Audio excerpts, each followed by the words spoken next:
Chapter 1. A Gentleman from La Mancha.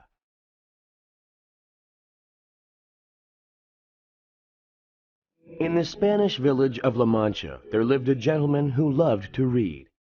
His favorite stories were of knights and their code of chivalry, full of dragons, magic swords, enchanted forests, and damsels in distress. This gentleman was not a wealthy man, but rather a hidalgo. A hidalgo was a landowner who was richer than a peasant, but poorer than a nobleman. His name was Señor Quijano. Señor Quijano lived modestly with his housekeeper and his young niece. He was a tall, thin man in his 50s. He was a strong and healthy man who went hunting every morning. However, he started to read adventure stories all the time. His best friends, the local priest and the village barber, were worried. Their friend suddenly began spending night and day in his chair, reading adventure books through crazed, bloodshot eyes. Soon he started thinking these stories were true. Finally, he went completely crazy.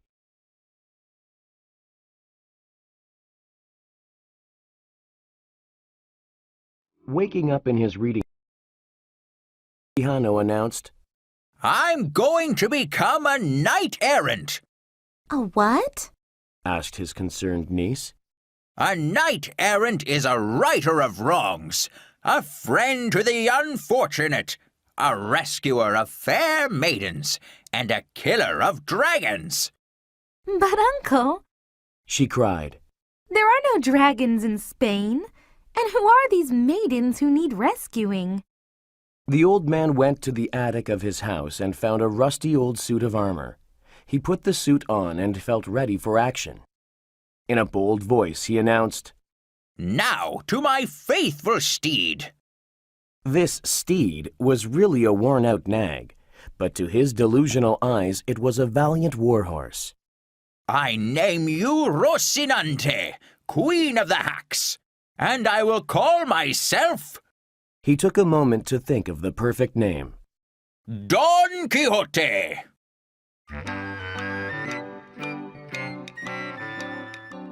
Now I must dedicate my life to a lady. "Do you know a lady?" sobbed the man's niece, frightened by his insane ramblings. All knights know a lady, the man replied. When I conquer a giant or capture a villain, I'll parade them in front of her to prove my love and loyalty. Then he remembered stories he had heard of a beautiful peasant girl from the nearby village of El Toboso. Having lost his grip on reality, he decided that she was a lonely princess. "What's her name?" demanded his niece, hoping to bring him to his senses. Quickly, he invented a name. All of the sweetest ladies are named Dulcinea. Her name is Dulcinea del Toboso, and to her I dedicate my life. Don't try to stop me. I must go." Then he picked up his sword, a cracked old lance, and a leather shield, and marched out to the stable. A few minutes later, he rode out in search of his first nightly adventure.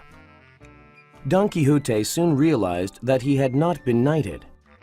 "I must find a lord or lady to dub me a knight," he said. "I don't want to be called a fraud." All day Don Quixote rode the scorching plain searching for adventure, but nothing happened. By sunset, he and Rocinante were hungry and tired. In the fading light, the armored man saw an inn and rode toward it. "Perhaps we'll find shelter at that castle," he said to his horse.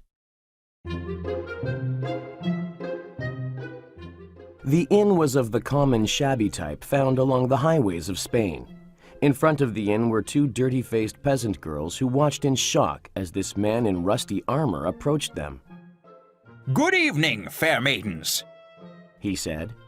"I am the knight Don Quixote de la Mancha. Please, summon a trumpeter to announce my arrival." In his eyes, this old inn was a great castle with tall silver towers. Don Quixote became annoyed when the girls just giggled.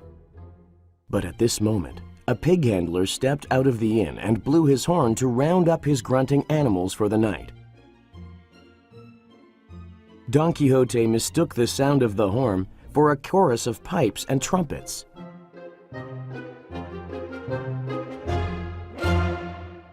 Then the innkeeper came to the knight. "If you're looking for a bed for the night, I'm sorry to tell you that we're all full." "Sire, are you the master of this castle?" asked Don Quixote politely.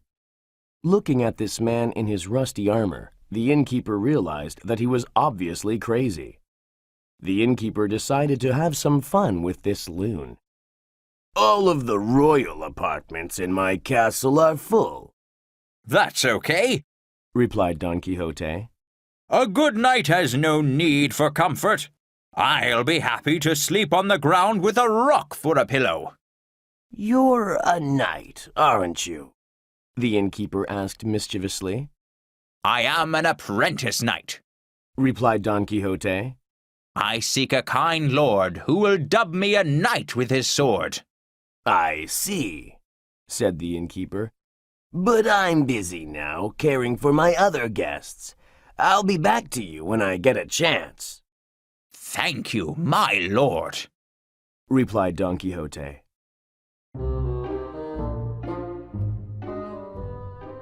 After some rest, Don Quixote grew impatient and sent for the innkeeper.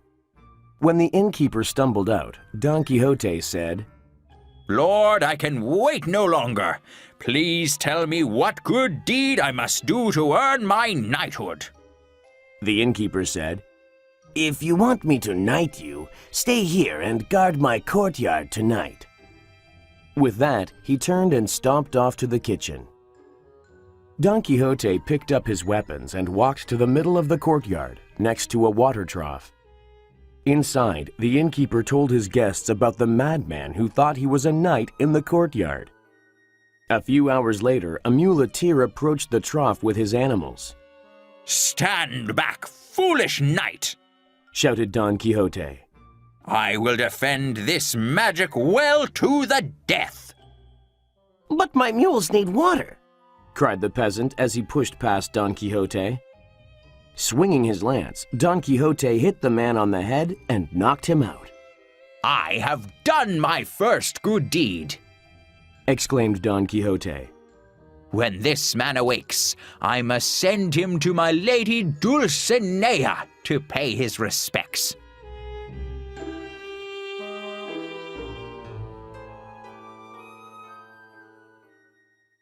Alarmed by the noise, the other muleteers rushed out of the inn and attacked Don Quixote. "A swarm of evil knights attacks me!" cried Don Quixote as he blocked their flying stones with his shield. The innkeeper realized that he needed to get rid of this dangerous screwball. "Dear knight," he said to Don Quixote, "forgive these evil knights and put down your weapons. You have proved your courage. I will dub you a knight without delay. Kneel down." Obediently, Don Quixote knelt amid the straw and dung of the yard. "I hereby appoint you to the Order of Righteous Knights," cried the innkeeper, smacking Don Quixote across the back with his own sword. Don Quixote jumped to his feet excitedly. "My lord, I owe you everything." Yes, yes," replied the innkeeper. "Now you must go off on your good deed doing and wrong righting." "At once!" cried Don Quixote, who hurried to the stable, mounted Rocinante, and rode out into the dawn of La Mancha. Shortly after, Don Quixote spotted a group of silk merchants coming toward him on the road. "Here is an opportunity for gallantry." Riding in front of the group, he blocked the road. "Halt, cretins! None shall be allowed to pass without proclaiming that my lady, Dulcinea del Toboso, is the most beautiful maiden in the world." The traders stopped and looked at each other. It was obvious to them that they were in the presence of a madman. I want to see her first before I can proclaim her beauty. How do we know that she's not just some old sloppy chops? Said the joker of the group. Sloppy chops? Screamed Don Quixote. Prepare to do battle, you impudent knave! Don Quixote raised his lance and charged the group, but Rocinante was not accustomed to speed and stumbled. Don Quixote was thrown through the air and landed in a ditch with a crash.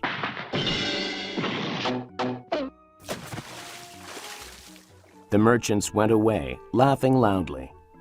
Hours later, a passing farmer heard a whimper.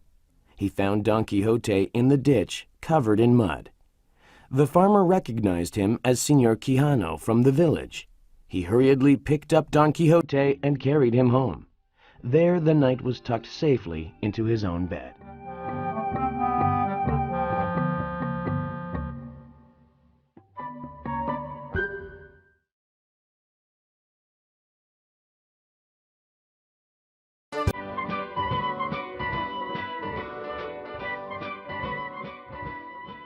Chapter 2.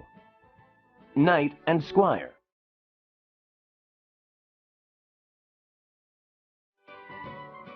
For 2 weeks, Don Quixote rested in his house, making everyone think he had regained his sanity. But he had secretly sold some of his land to finance his next adventure. He was also looking for a squire to accompany him.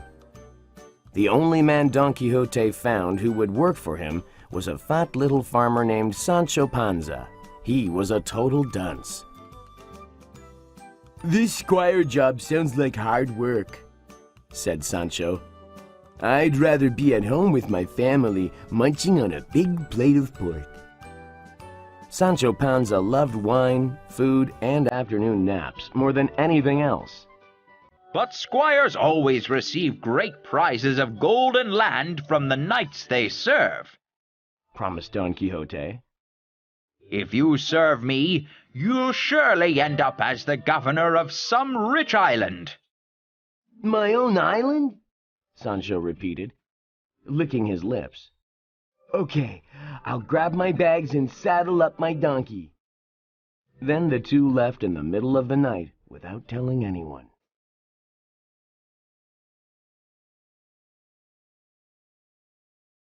By dawn, the two men were in the middle of a wide plain. Squinting in the glare of the brilliant sun, Don Quixote saw 30 or 40 windmills in the fields before them. Sancho, fortune is smiling upon us, he called. "Does that mean it's time for breakfast?" replied Sancho. This is no time for eating, you pig. Look at those giants over there. I'll kill every one of them. Our great service will be remembered for centuries. "What giants?" cried Sancho Panza. Over there, the ones with the long arms. "But master, those are windmills." Don't contradict me, scolded Don Quixote. I know an army of giants when I see them. Don Quixote spurred Rocinante into a gallop and raised his lance. Giants, prepare to fight, he shouted. Charging into the nearest tower, he thrust the shaft of his lance into a sweeping sail. The weapon shattered, and the knight was picked up off his horse and tossed into the air. He landed with a great boom, 50 meters away in a large puff of white dust.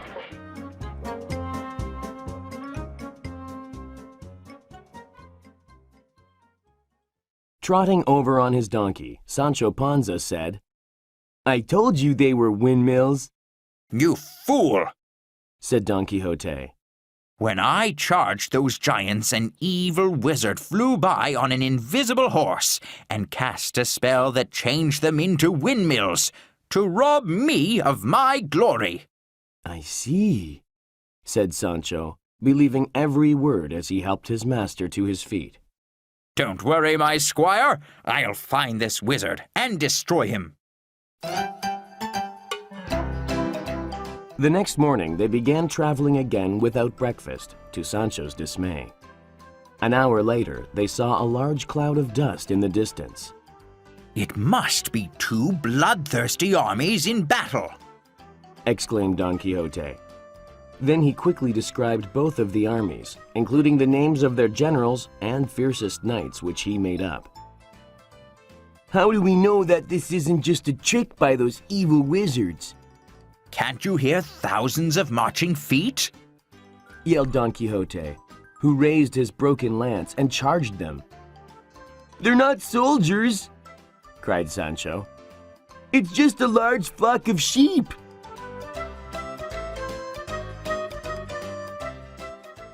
The knight began skewering the poor sheep on the end of his lance. As soon as the shepherds saw him killing their animals, they began pelting him with stones. A rock smashed the side of Don Quixote's face and knocked him off Rocinante. Those evil wizards! Cried Don Quixote, spitting out a mouthful of blood and the chips of broken teeth. They've done it again!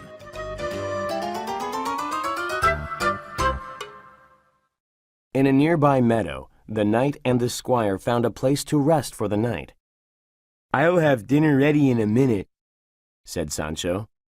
Oh, squire, how can you think of eating in the moment of my greatest despair? There's nothing more important to me than eating, Sancho said, devouring raw onion and salami. What are you so sad about anyway? Holding his throbbing head, the knight answered, The loss of half my ear and 4 teeth saddens me. I'm not surprised. There will be nothing left of you in a week or two. I've never seen a man more miserable. We should call you the Knight of the Long Face. Your chin is almost scraping the ground. Yes, my squire, that's an excellent name for such an unhappy knight as myself.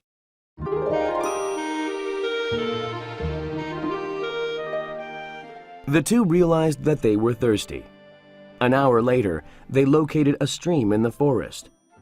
As the sun began to set, they heard a terrible sound coming from within the depths of the forest. This is an enchanted forest, ruled by a terrible ogre. I will find and destroy him with my lightning lance. If I'm not back in 3 days, go to my lady Dulcinea and tell her I died valiantly in her honor. Sancho Panza was afraid to be left alone, so he slipped off his donkey and sneaked under Rocinante's hind legs. There he tied a loop of rope to hold her still. When Don Quixote tried to spur the nag on, she could not move. What magic is this? Boomed Don Quixote. My steed is held still. Oh, it must be that evil wizard again, lied Sancho. Perhaps it would be better to destroy the ogre in the morning. Yes, I will break this spell in the morning, agreed Don Quixote.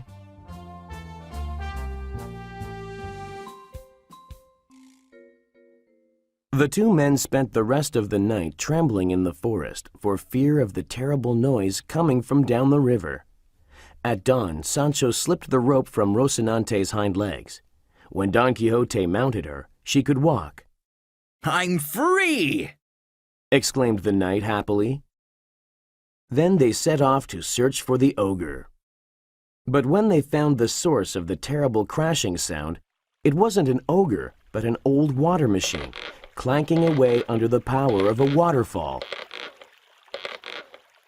Sancho Panza began laughing at Don Quixote's newest folly.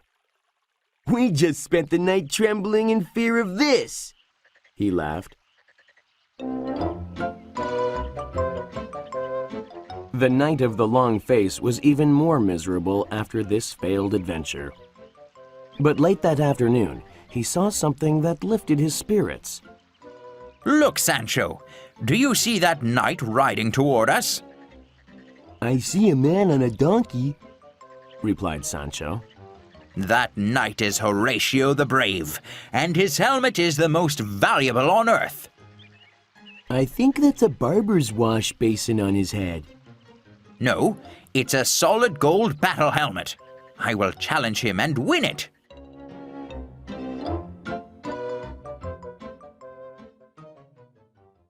Don Quixote shouted. Surrender your helmet, Horatio, or I'll spear you with my lance. I have no helmet, cried the man. I'm just a barber. This brass basin is for my work. I put it on my head because it was raining. Do you expect me to believe that? Scoffed Don Quixote, drawing his sword. Don Quixote snatched the basin from the man and placed it on his head.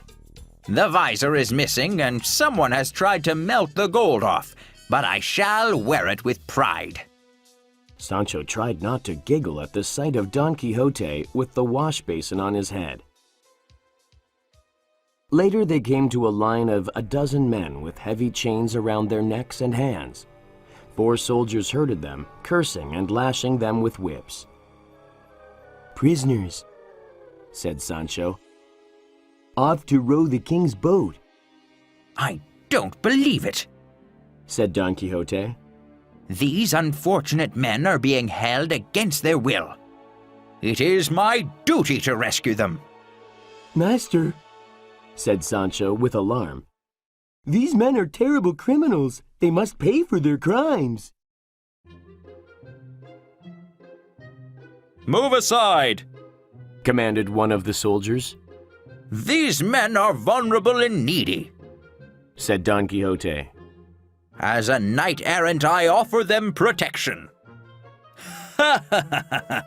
This crazy old fool is out of his mind, laughed the sergeant.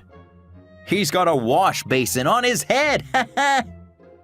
As the other soldiers laughed, Don Quixote smashed the sergeant over the head with his lance and knocked him unconscious. The other soldiers attacked him, but the convicts attacked them faster. One of the convicts stole the keys from the sergeant's pocket and unlocked the other criminals. The convicts overtook the soldiers easily. My friends, cried Don Quixote, I have given you freedom. All I ask in return is that you go to the village of El Toboso and testify of my courage to my mistress. He's as crazy as a coconut, yelled one of the convicts. Grab him! The convicts attacked Don Quixote and Sancho Panza and beat them. They robbed their saddlebags and cracked Don Quixote's basin on a rock before running away. Sancho Panza cried, Now we're going to be in big trouble. We'll be wanted men. The Holy Brotherhood police will be after us.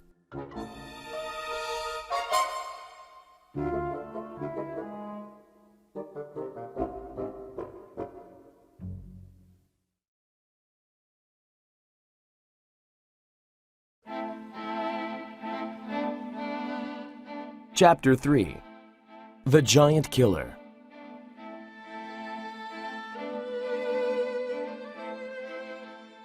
To escape from the Holy Brotherhood, Don Quixote and Sancho Panza fled into the mountains. They traveled high up to a desolate, lonely country of the Sierra Moreno range. All great men go through a period of despair when they question everything they believe in, Don Quixote said. He turned to his hungry squire. I am sending you to El Toboso with a message of my love for Dulcinea.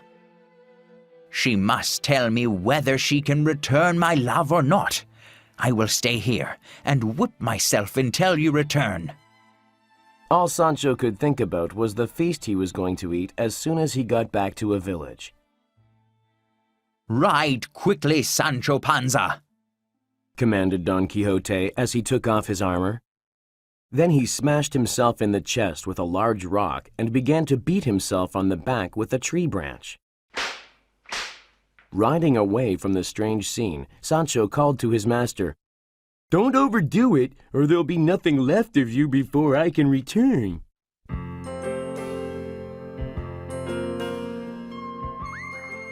Halfway to the village, Sancho stopped at an inn for the feast he had been waiting for. As he approached the door after his big meal, he came face to face with Don Quixote's old friends, the priest and the barber. Hey, you work for our troubled friend, Señor Quijano, don't you? The priest said to Sancho. It's true. I am his squire. How can you believe his nonsense? Don't you realize he has lost his mind? There have been some strange things happening, replied Sancho. Where is he now? Demanded the barber.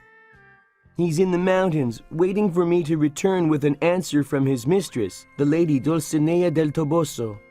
Her answer to what? Asked the priest. Something about love, answered Sancho. Take us to him. We have to bring him back to the village with us, said the priest. I will, but I warn you he'll never come back with you, said the barber. I have a plan. I'll be back in a minute. Shortly after, the barber came back with 2 dresses from the innkeeper's wife.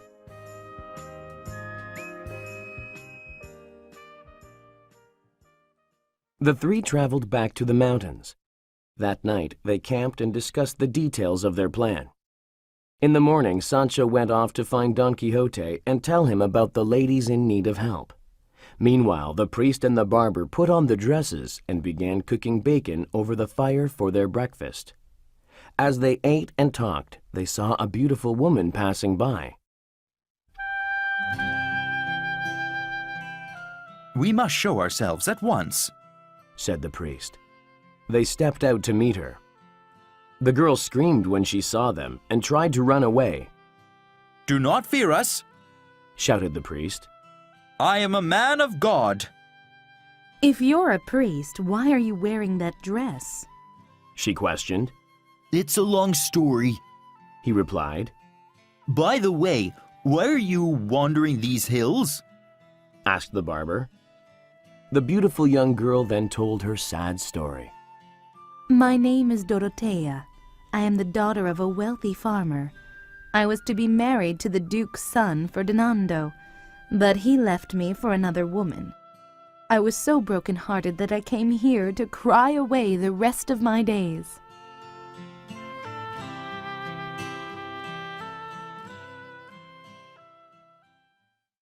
Then the priest had an idea. Perhaps a truly beautiful lady such as yourself could convince Don Quixote to come back to our village rather than an old priest and barber dressed like women. Dorotea agreed to their plan and put on one of the dresses. When Sancho returned, he led them to Don Quixote, who was still lashing himself with the branch of an old olive tree. Immediately, Dorotea fell to her knees.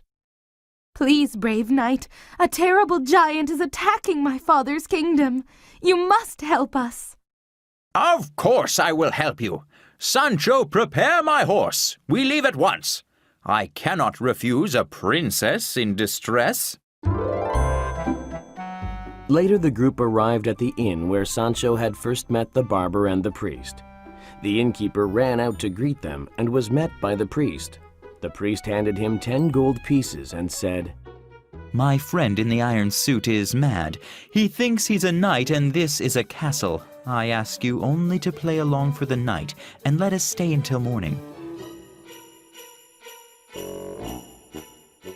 Yes, my wife heard something about a lunatic roaming the valley, said the innkeeper. I heard the Holy Brotherhood is searching for him. You may stay, but your crazy friend will have to stay in the hayloft where I keep my wine, so he won't bother anyone. The priest and barber agreed. Long past midnight, after everyone had gone to bed, the priest awoke to the loud sound of gushing liquid, as if a river had burst into the inn. Suddenly, Sancho Panza stumbled into the room, covered in blood.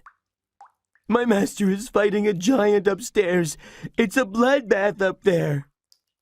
The priest helped him up and tasted some of the redness on his fingers. Sancho, this isn't blood, you simpleton. It's wine. Sprinting up the stairs, the priest shuddered when he saw what had happened. There was Don Quixote, swinging his sword and stabbing the huge pigskin sacks full of wine hung from the ceiling. Aha! Cried Don Quixote as the wine splashed out over him, blinding his eyes. Another fatal wound. Soon there will be no more blood left in your body. Victory will be mine. The innkeeper raced upstairs, screaming, Oh no, you're a madman! My best wine is all gone. My wife has sent for the Holy Brotherhood. You'll pay for all of this damage. As the officers of the Holy Brotherhood arrived to arrest Don Quixote, the priest came and took one of the officers aside for a moment. He explained that Don Quixote was crazy and needed to be taken home for medical attention. The priest also told the officer to have his men put some chalk on their faces. Soon after, Dorotea came to Don Quixote. Brave knight, you have slain the giant and saved my father's kingdom. I thank you. It was my pleasure, dear princess, said Don Quixote.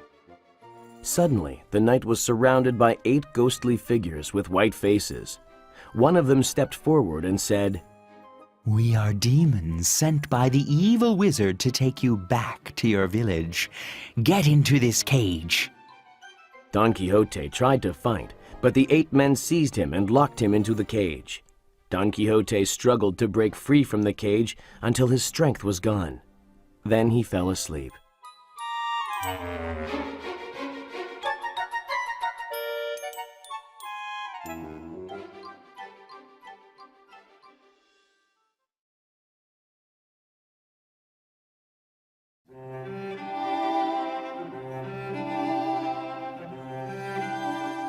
Chapter 4.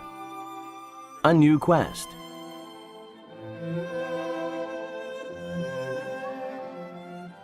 Don Quixote stayed in bed for several weeks. His niece and housekeeper watched him closely, hoping his nightly madness was finished. One day, the barber and the priest visited him. I'm fully recovered and ready to get back to my old life, said Don Quixote. So, old friend, asked the priest, what do you think our king should do about this Turkish sultan who has threatened to attack our shores? I will hold a jousting contest to find the bravest knight in all of Spain, said Don Quixote. Then I would send that single courageous knight to conquer the sultan's armies. Don Quixote sat up in bed, demonstrating the sword thrusts to destroy the sultan's forces. Oh dear, said the barber to the priest. It seems as if our friend's sanity has not returned. We may have to employ more shocking tactics to bring his mind back. Suddenly, Sancho squeezed into the room with a grin on his face and gave the old knight some good news. Last night I was at a party to welcome back young Carrasco, who has been studying at Salamanca University. Before I could say hello, he told me he had read about all of our adventures, said Sancho. Somebody wrote a book called Don Quixote, and it's the biggest bestseller in all of Spain. Bring him to me, my squire. I must meet this young man, said Don Quixote.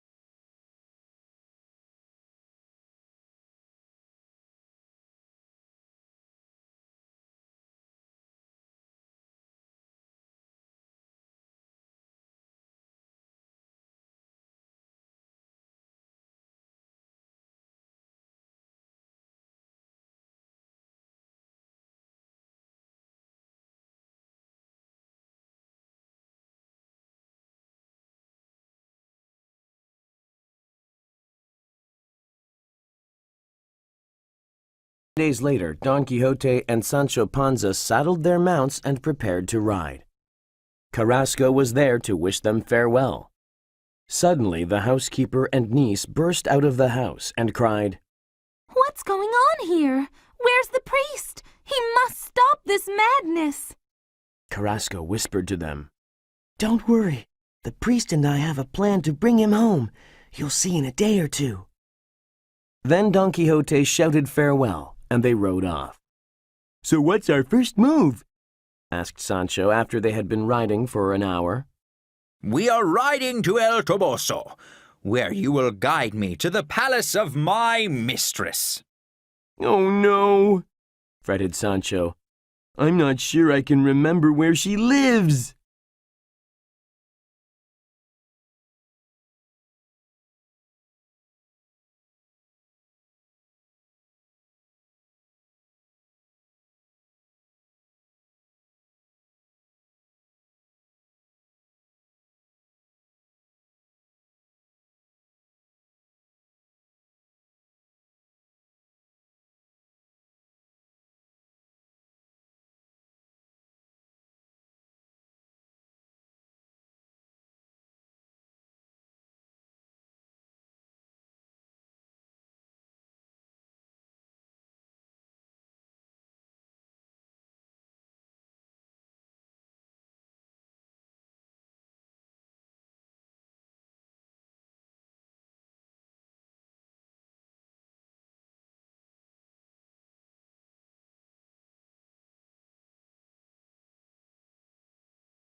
Evil wizard has changed my love into a disgusting country wench, cried Don Quixote.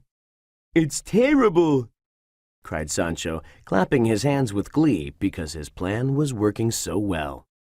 Now I am truly the knight of the long face. This evil wizard has struck me in my weakest spot. I must find a way to break his spell and restore her beauty. Don Quixote spent the rest of that day crying in the woods, reciting poetry about lost love. Sancho contented himself with 2 salamis and a leather cask of wine.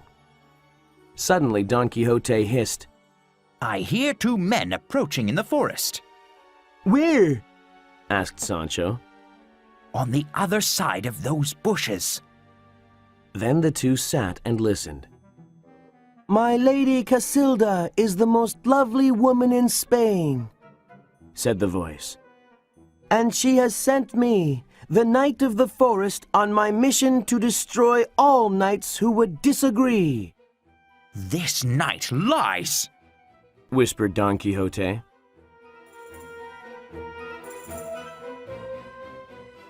You are mistaken, shouted Don Quixote, stepping out of the bushes to face the knight. I must tell you that my Dulcinea is the most beautiful woman on earth. Then we must do battle, the other knight replied coolly. We will joust at dawn, replied Don Quixote. Yes, but there is one condition. The loser must return to his village and swear to stay there and not enter any combat for 1 year. I accept, answered Don Quixote.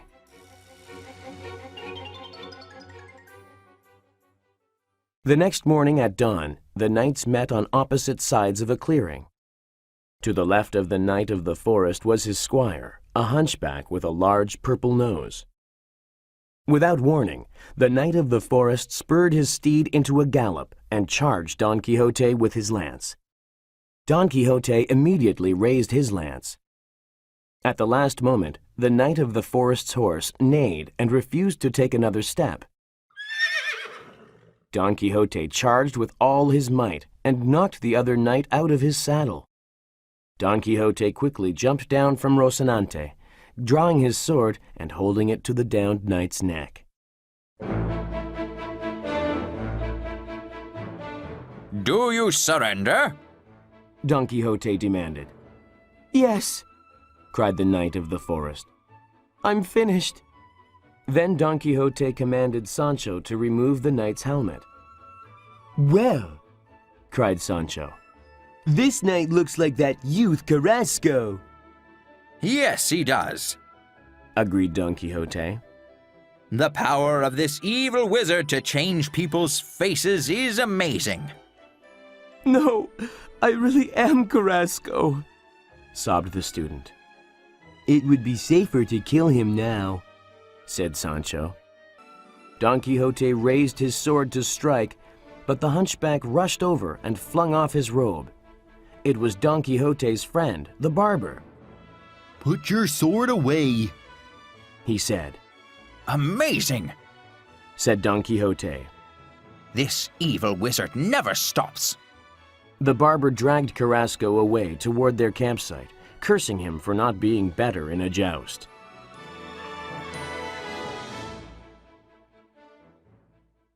The next morning found Don Quixote and Sancho Panza riding through a wheat field.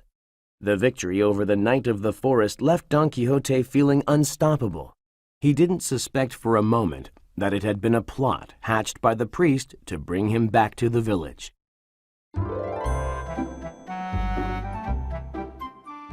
Stepping onto the road, the knight and his squire came upon a royal cart.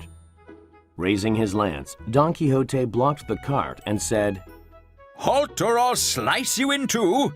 I demand to know what you have in this cart. A lion. Called one of the cart drivers. A gift to our king from an African prince. Dangerous? Asked Don Quixote. It's thirsty for blood. It's even more dangerous because it's hungry. So clear off, old man, before you get hurt. I am Don Quixote. Proclaimed the knight. And I'm not afraid of any pussycats. Then he swung his lance below the driver's nose. Open the cages. Sancho and the driver's mate quickly ran up a nearby hill, while Don Quixote positioned himself in front of the lion's cage, and the driver prepared to pull a rope that would open it. Will you reconsider? Asked the driver. Don Quixote does not fear danger. Shouted the knight. Pull! The door crashed open and a gigantic lion stuck his head into the air. His jaws were black and covered with thick drool, his teeth yellow and curved like knives. The lion's eyes blazed as if on fire.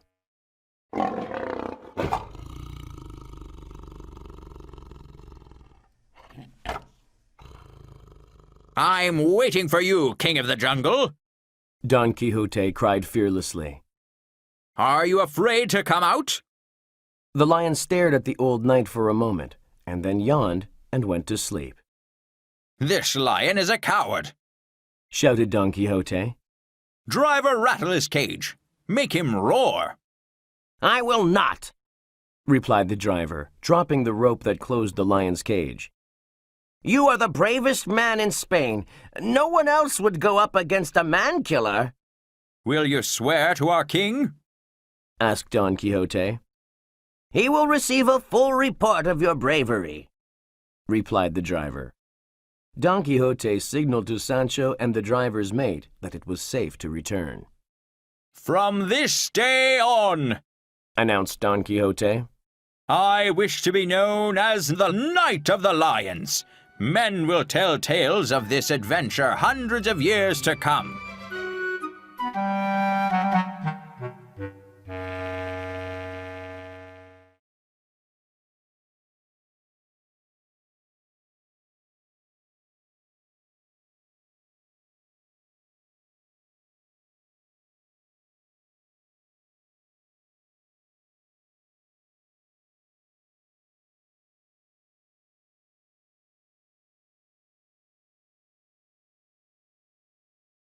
Sulked for 3 days as Don Quixote led them through the forest. Their food was almost gone, and the squire had to go to sleep hungry under a damp blanket, worrying about wolves and other predators. Don Quixote was proud of their sufferings, often reminding Sancho that a hard life makes a brave heart. On the fourth day, at sunset, they came across a group of riders. Among them was a lady dressed in green velvet. She sat atop a majestic white stallion and held a falcon on her arm. A huntress, Gasped Don Quixote. perhaps even a princess. She'll certainly want to be introduced to me. She probably just wants us to mind our own business, Sancho replied with a grin. Ignoring his squire, the knight commanded him.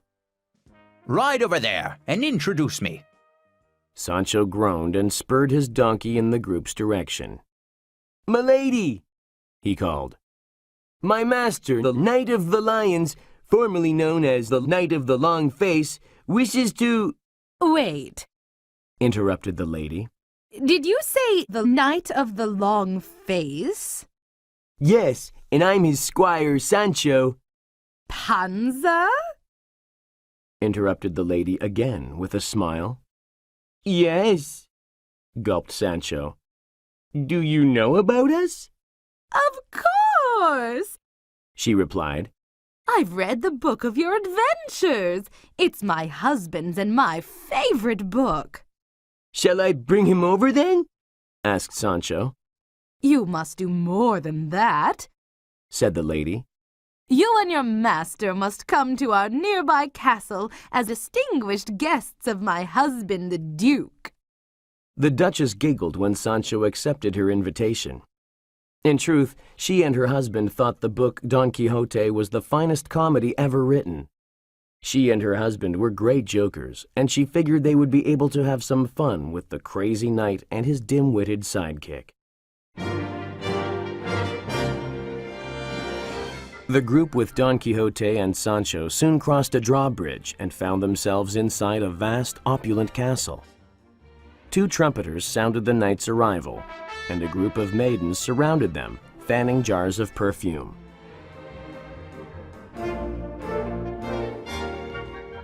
That night, the knight and his squire ate the best meal of their lives while chatting with their hosts.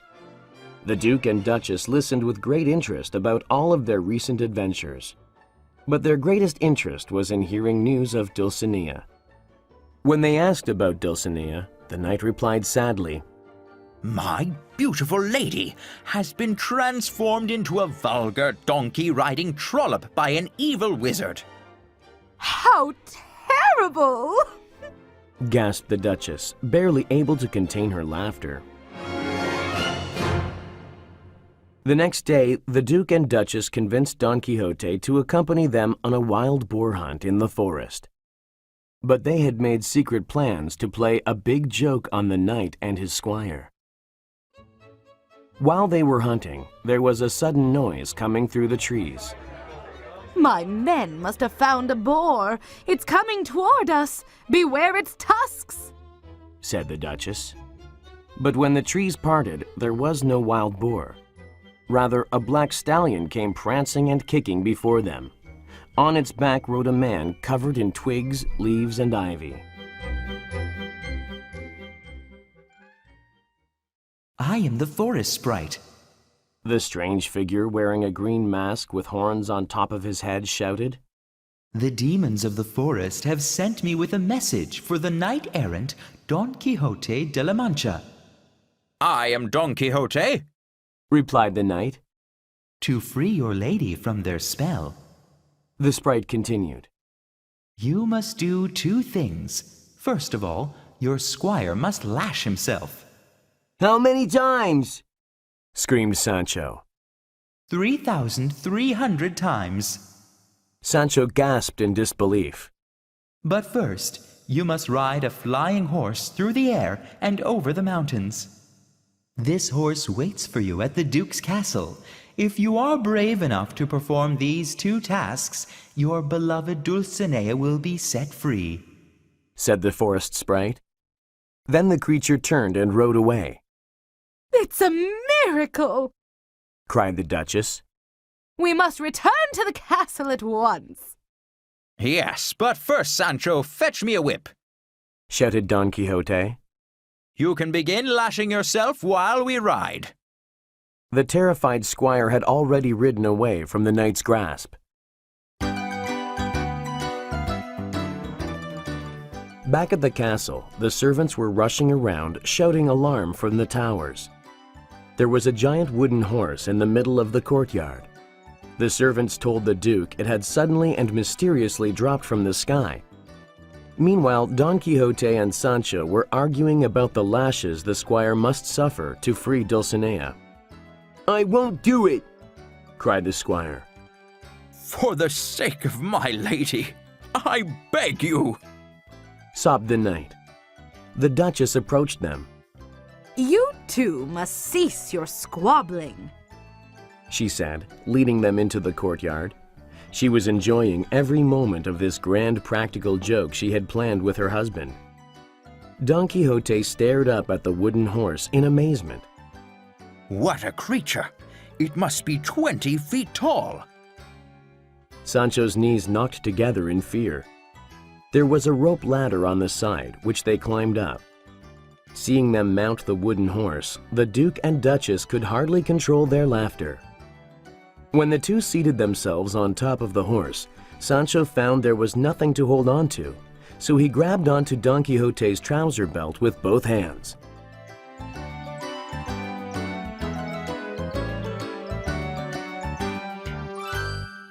There's a carving in the wood here, exclaimed Don Quixote. It says we have to blindfold ourselves. Anyone who rides this magic horse without a blindfold will be struck dead. I've got a handkerchief, said Sancho. He pulled out his handkerchief, tore it in two, and gave half to his master. The two fixed the smelly halves of handkerchief around their faces. From a balcony, the Duchess and Duke squealed with pleasure at the sight of the two fools on the horse. Once their eyes were covered, a servant tapped on the horse, and the servants inside lifted it 3 feet off the ground and rocked it from side to side. We're up in the clouds, Sancho, cried Don Quixote. I'm feeling airsick, moaned Sancho.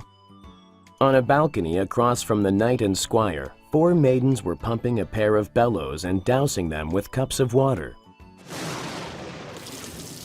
Hold on, Sancho. We're flying through a rainstorm, called Don Quixote. At this point, the Duke and Duchess were laughing their socks off. But they were also beginning to feel guilty for playing such a prank on the good knight. The Duke signaled to his butler for the grand finale. A servant lit the horse's tail on fire. There was a pop and a fizz as hundreds of fireworks hidden inside the tail exploded. Sancho wrapped his arms around the knight and howled, Save me, master! I promise I'll suffer the lashing. All of them? asked Don Quixote. Everyone! cried Sancho. Then Don Quixote beat the top of the horse with his fist. But this only made the men inside rock it harder. Finally, they tilted it too far, and the wooden horse crashed to the ground. Sancho and the knight were thrown to safety, landing on the soft grass of the castle lawn. Quickly the servants carried the horse away. By the time Don Quixote and Sancho tore the rags from their eyes, they were facing the Duchess, who leaned over them, acting concerned. Welcome back, she said softly. You've been gone for hours. We were so worried. How was the ride? Sancho and Don Quixote rested for a few days. Then the knight announced it was time for them to leave. But what about Sancho's lashing? asked the Duchess, who didn't want to miss out on the spectacle. He'll have to carry out the lashes while we travel. Life at court is softening my sword arm. It is time for us to go. I thank you for your hospitality. Don Quixote and Sancho Panza rode away toward the sea and the city of Barcelona.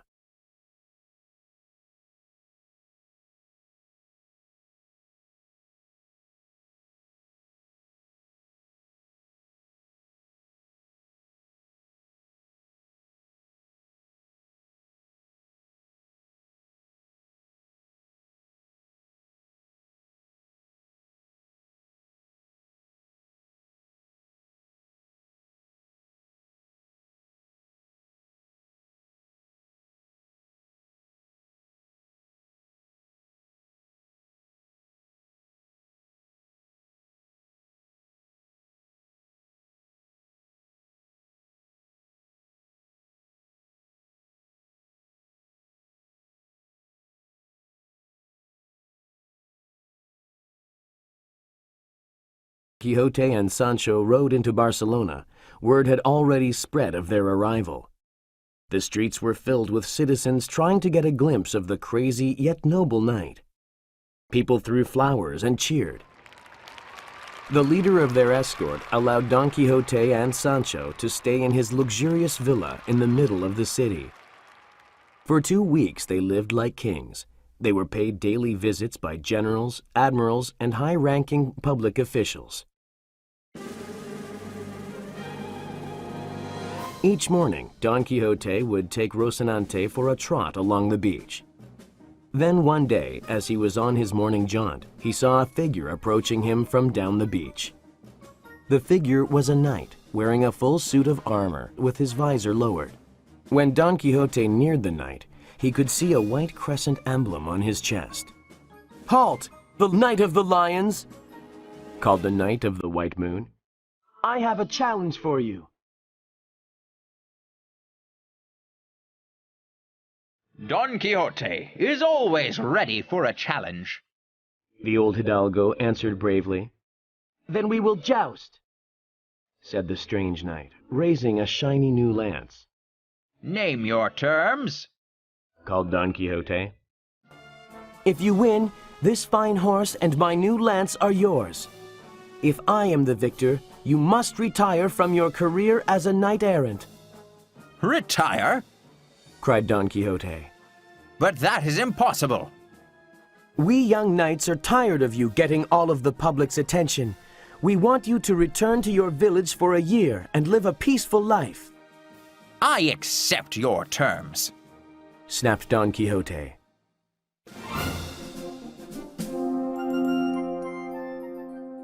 Then both knights turned away from each other and checked their weapons.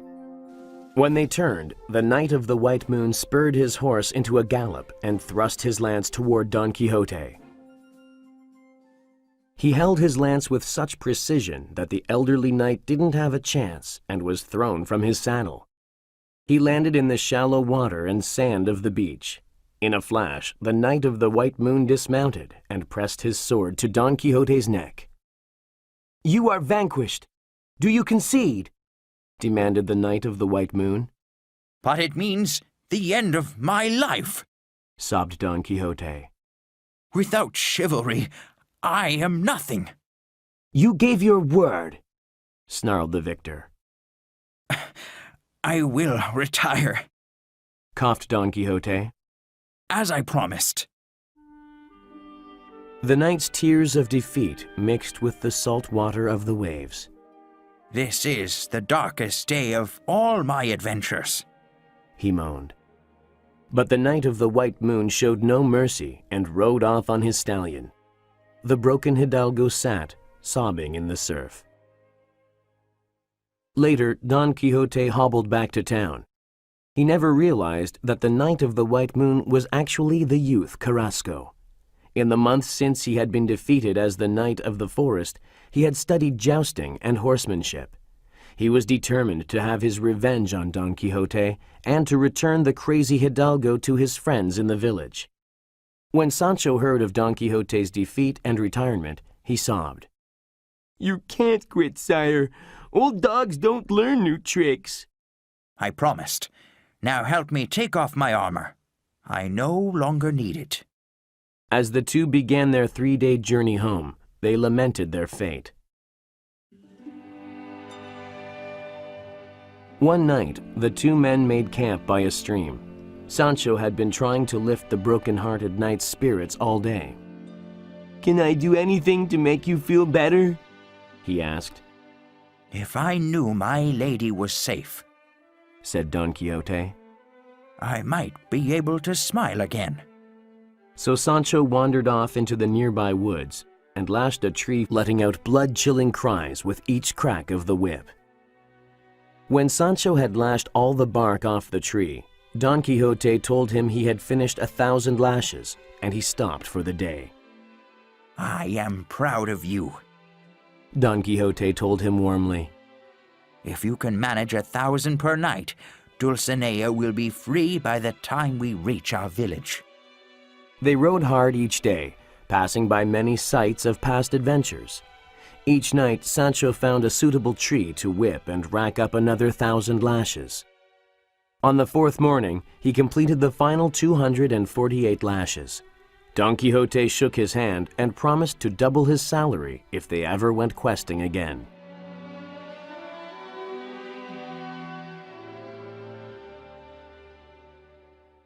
When Don Quixote rode into the courtyard of his home, the housekeeper dropped her basket of laundry in the dust.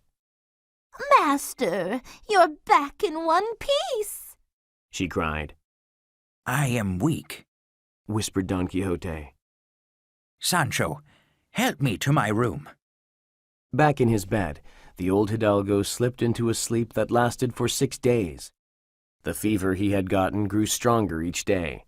He cried and moaned in his sleep, as if being haunted by nightmares. Meanwhile, his friends waited patiently by his bedside. After a week, he opened his eyes to see the priest and the barber sitting at the end of his bed. I am back, muttered the old knight. Don Quixote! They shouted, rushing to his side. My name is Alonso Quijano, said the man in the bed. I was mad, but now my mind is restored. Is it true? Are all your thoughts of chivalry and wizards really gone from your head? Asked the priest. They are all gone, he replied softly. I am sane enough to know that I am dying.